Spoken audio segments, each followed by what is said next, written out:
All right, moving on to the top half now. Moving on to the top half of the Big 12.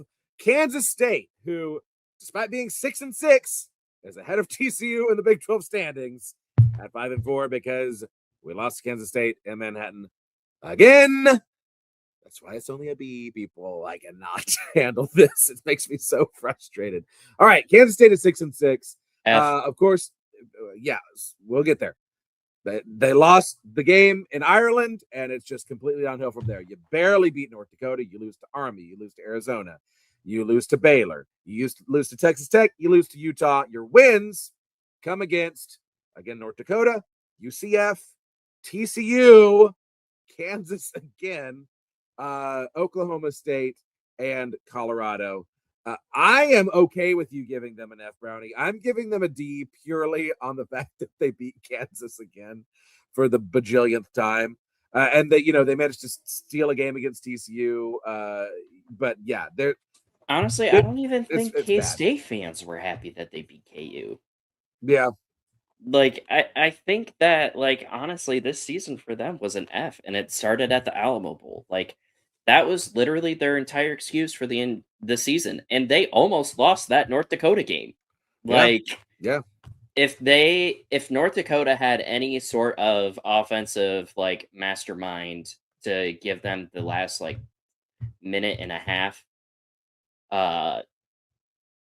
to actually work the clock properly and get within field goal range to send that sucker into overtime, like, I don't think K-State would have won that in Manhattan. So then you're looking at a 5-7, and you then all of a sudden start off 0-4. Yeah, like that.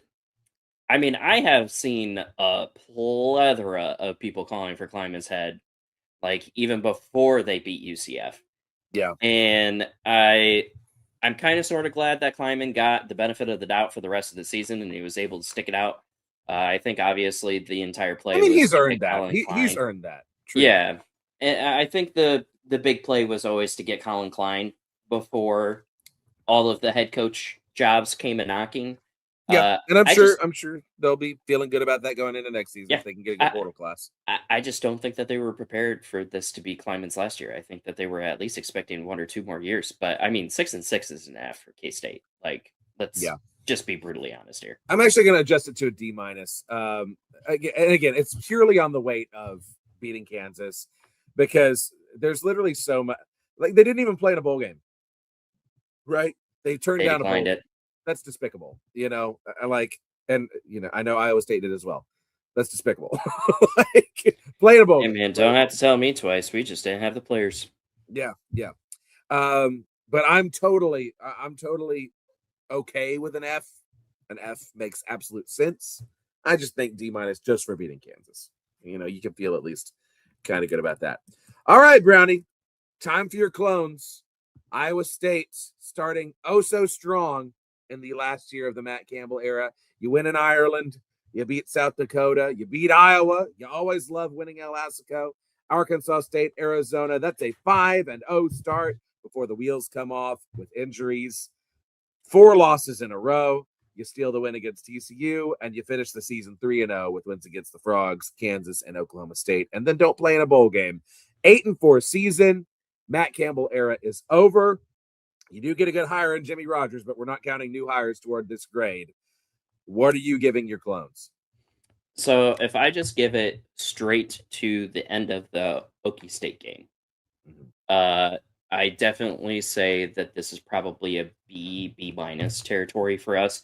I definitely think that we were expecting to go back to the Big 12 championship game, especially with the schedule that we had, to where, like, after winning Kansas State, our lead competition was all we had to do was beat BYU or Arizona State and beat TCU. Like, go 2-1 in those 3 games, and we are Arlington bound for 2 years in a row, right? But I mean, if you are adding post bowl game situation, or like right to bowl game situation where Matt Campbell is now gone, this is an F. Straight F. Because, like, Matt Campbell was the identity of this team. Matt Campbell leaves. We have so many kids that are transferring that we couldn't even compete in a bowl game because of not only the injuries, but we didn't know who was going to be coaching. We also didn't know what was happening with, like, all of our players, how many people were going to leave with Matt Campbell. Like, obviously, transfer portal didn't open up until later. But there was just so many question marks during bowl season that, like, this is an F for us. Even though we went 8-4, this was a complete failure just because of what happened during bowl season. Yeah, that's a really nuanced and I think accurate take, because that's you literally took the words right out of my mouth. On the strength of the season alone, to me, it's a B minus because Yeah. you go 8-4 despite catastrophic injuries, right? I mean, you really, if you consider, I mean, the expectation going into the season is Iowa State should compete for the Big 12 championship. They don't do that, but injuries aren't something you can usually control. And I mean, you find a way to still finish strong despite the fact that you're losing so many guys. But yeah, I mean, because of the situation with losing Matt Campbell and not even having enough players for the bowl game, like you're saying, because so many guys are transferring out. I mean, that's still within the semester, right? That's still within the grading period. So it's really kind of hard. Big ol' F. I mean, I understand you giving them an F. To me, it's a C minus is where I'm going to land, because I think again, there's a lot of positives you can say about the way y'all fought through the season. And at the end of the day, I know that you had your rant about, letting Matt Campbell go and stuff, but you can't control, you can't keep him there, right? You can't control whether or not he's I can.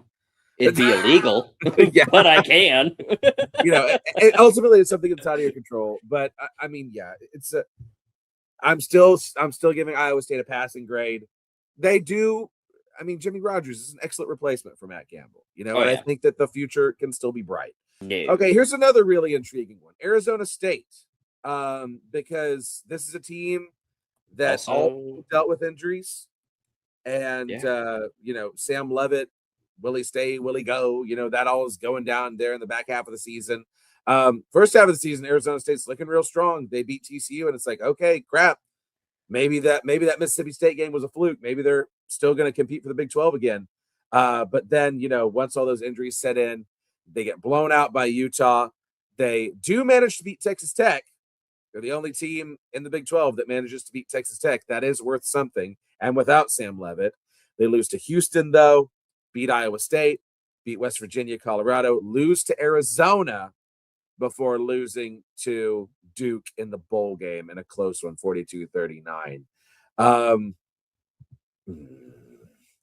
I feel like this is a very Arizona State student-y grade. I'm going to give them a C+ for that season. What do you think, Brownie? I mean, I can't argue with that. I feel like the expectations were far higher. And then the entire Sam Levitt saga, I think, drops their grade when you're looking at it as a whole. I mean, there was news coming out that Dillingham told him to potentially look at going pro since this was a weak quarterback class.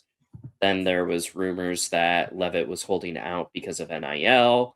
Then there was other rumors saying that Dillingham wanted him to be 100% before he even remotely started throwing the football.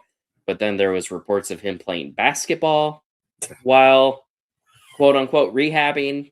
And then I think it just like all went out the window and bonkers after that. So yeah, I mean, it's sad. But... yeah.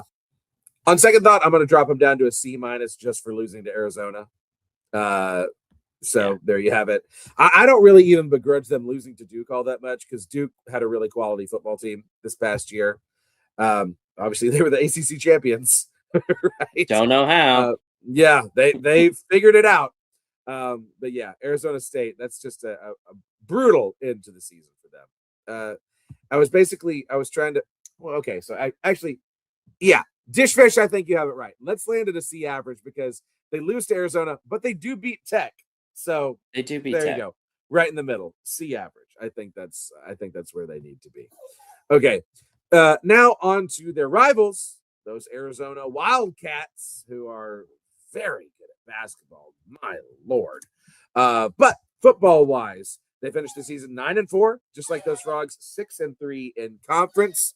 Give you that schedule breakdown. So they start the season 3-0, wins against Hawaii, Weber State, Kansas State. They lose to Iowa State on the road, beat Oklahoma State, then lose to BYU in Houston, Colorado, Kansas, Cincinnati, Baylor, Arizona State. That's 5 wins to close out the regular season before losing to SMU in the Holiday Bowl.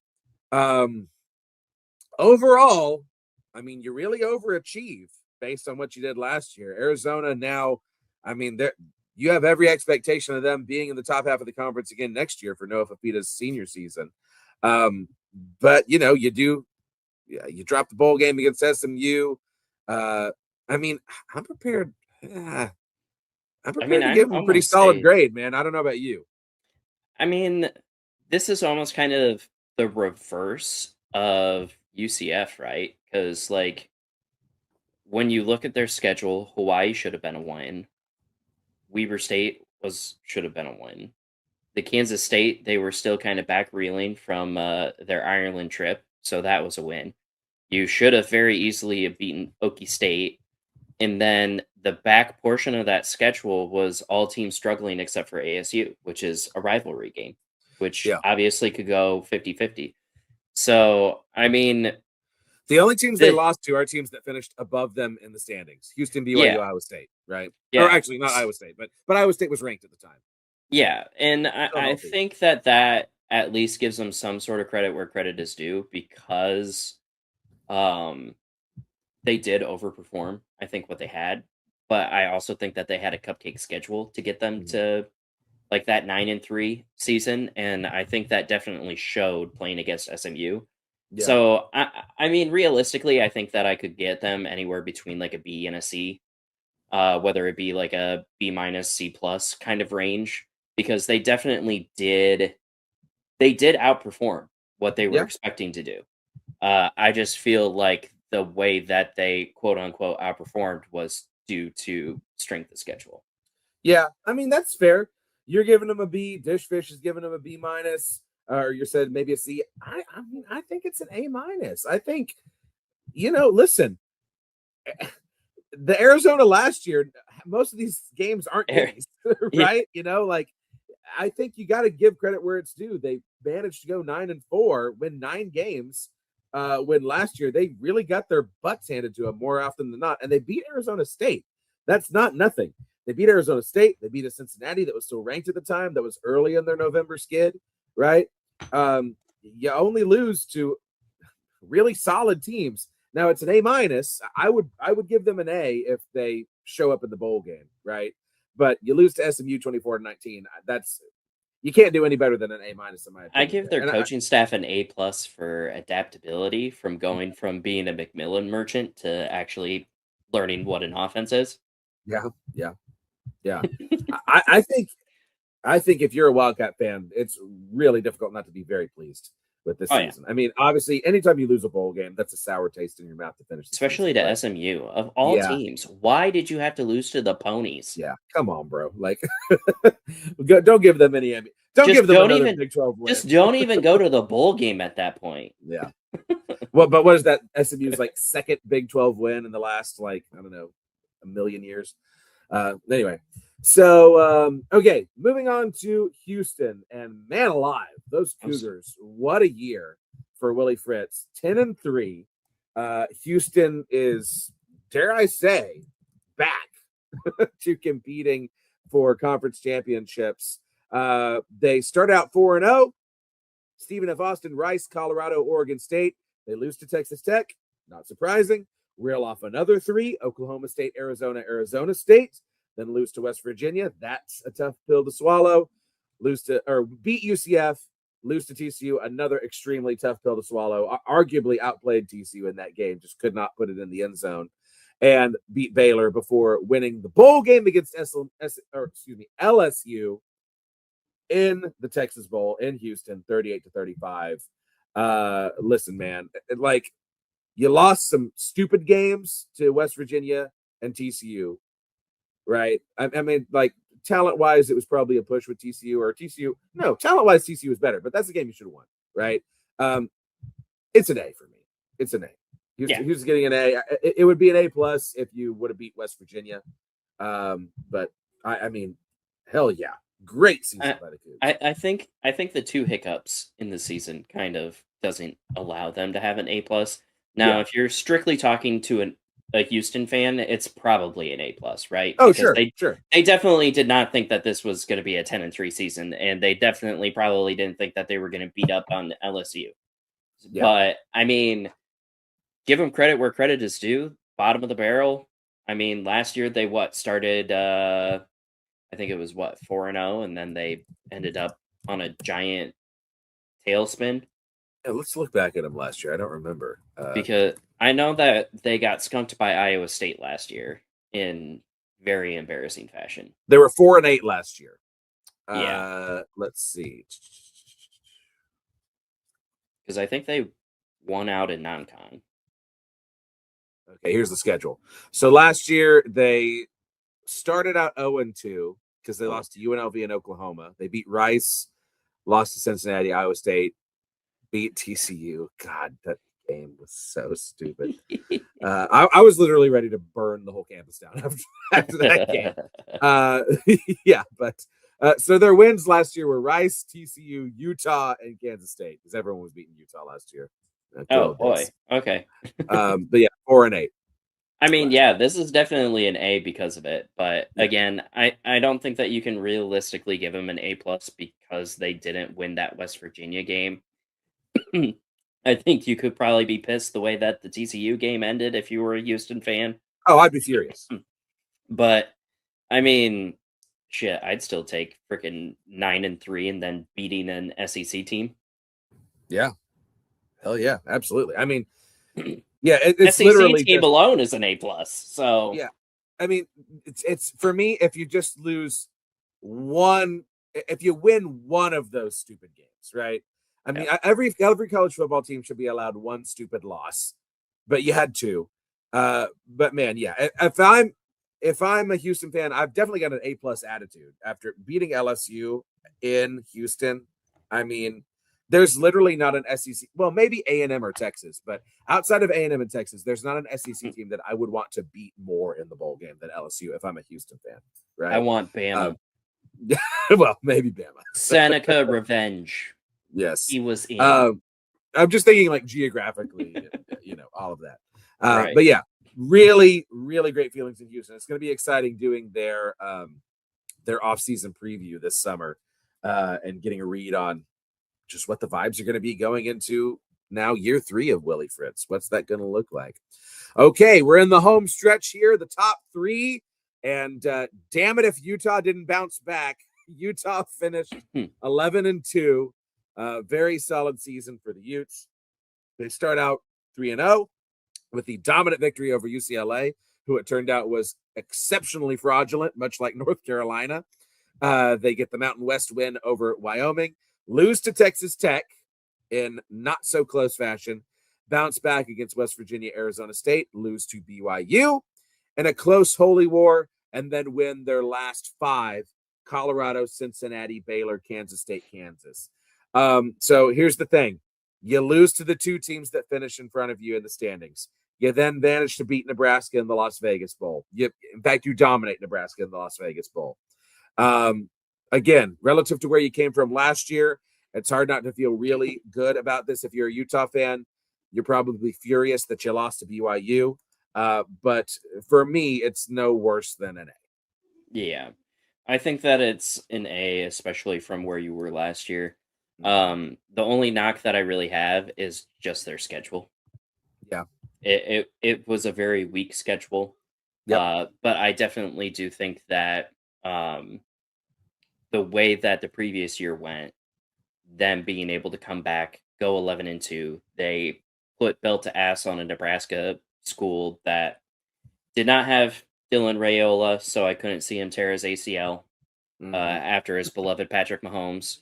Yeah. But I mean, if you're a Utah fan, you're probably ecstatic because this is where you thought you were supposed to be last year. So, and unfortunately, I can't use the Whittingham crap for right now because that would definitely drop your grade. Yeah. But it is going to be interesting next year to see, can they keep this thing rolling without Whittingham, right? Is the culture still going to be there? They had a really dadgum good, they had some great play in the trenches this year. Is that Pierre's coming back. That's Yeah, all Tim Pierre will be that back. allegedly matters. Yeah, But well, I have a feeling that Whittingham is going to be. I mean, he has poached some players, but I just don't. I think they rushed this. yeah.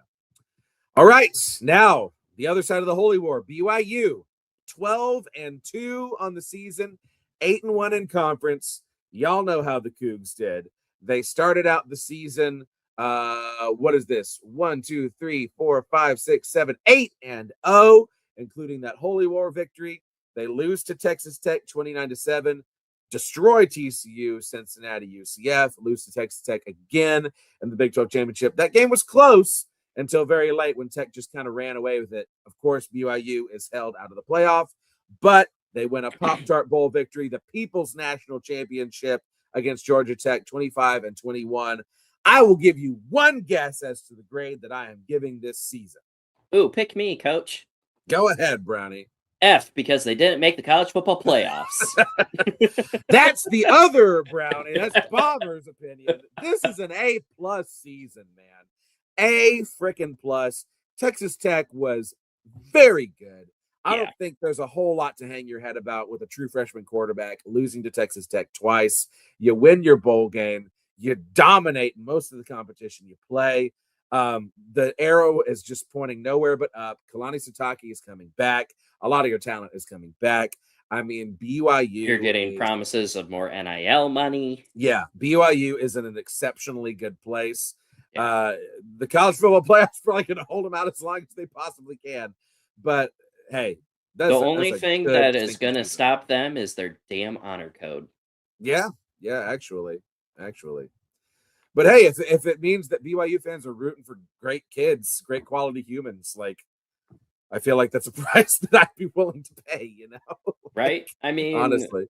I like the BYU team, and I think that they definitely get an A+, just because their only 2 losses were against Texas Tech, who we all thought were probably going to make it to the conference championship game, and then go into the conference or the college football playoffs, and then potentially make the national championship game. I thought they were going to be in the national championship. I mean, hell, if I lost twice to those guys and they became the national champions, like, hang the freaking banner. Like, lost twice to the national champions in one season. I mean, I would happily print that for me.